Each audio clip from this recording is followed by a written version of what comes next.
तो यहाँ 10वीं गणित है और अध्याय 8 की प्रश्नावली 8.1 है और उसका प्रश्न 6 है। तो चलिए इस प्रश्न को समझते हैं कैसे हल करना है। यदि कोण A और कोण B न्यून कोण हो जहाँ cos A बराबर cos B है, तो दिखाइए कोण A बराबर क्या होता है कोण B। ये हमको सिद्ध करना है। तो अब ये त्रिकोणमिति अनुपात है और मैंने बताया था कि त्रिकोणमिति अनुपात के लिए कौन सा त्रिभुज होना जरूरी है।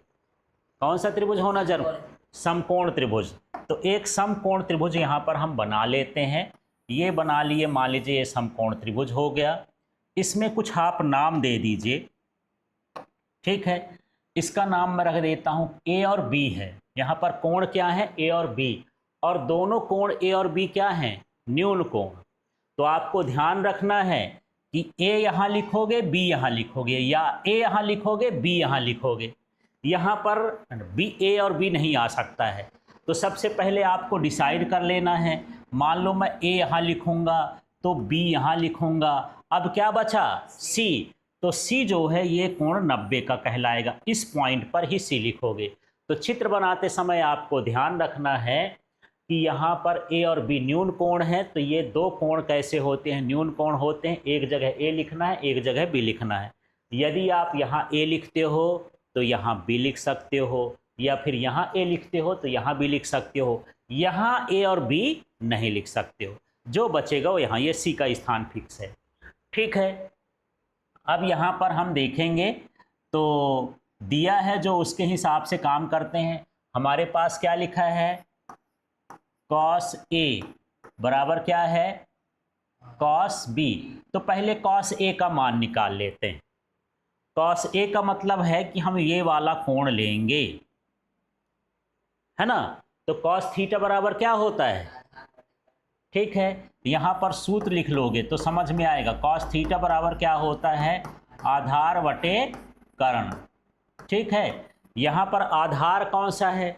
जो कोण के साथ लगी भुजा है वो उसका आधार कहलाती है, और जो सबसे बड़ी भुजा है वो क्या कहलाती है? कर्ण। तो यहाँ पर आधार क्या हुआ? AC और कर्ण हुआ AB। मतलब ये आ गया AC बटे AB, ठीक है। अब हम क्या निकालेंगे? जो यहाँ पर लिखा है cos B। क्या निकालना है?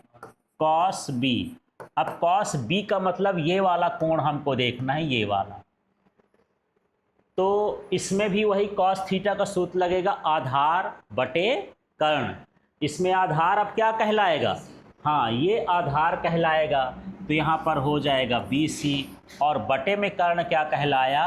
AB, ठीक है।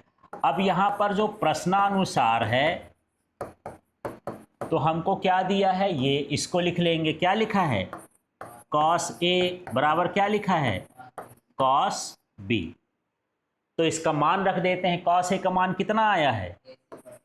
AC बटे AB। और यहाँ पर cos B का मान क्या आया है? BC बटे AB। आप इसमें देख रहे होंगे कि ये भी दोनों तरफ है, ये एक दूसरे से कट जाएंगे। तो आपके पास क्या बचा? AC बराबर BC। माने ये भुजा और ये भुजा एक दूसरे के बराबर है। तो जब बराबर भुजाएं होती हैं तो उन बराबर भुजाओं से बनने वाले कोण भी क्या होते हैं? बराबर होते हैं। ये क्या बताता है? ये बताता है कि कोण A बराबर क्या होता है? कोण B। पर क्यों लिखे हैं?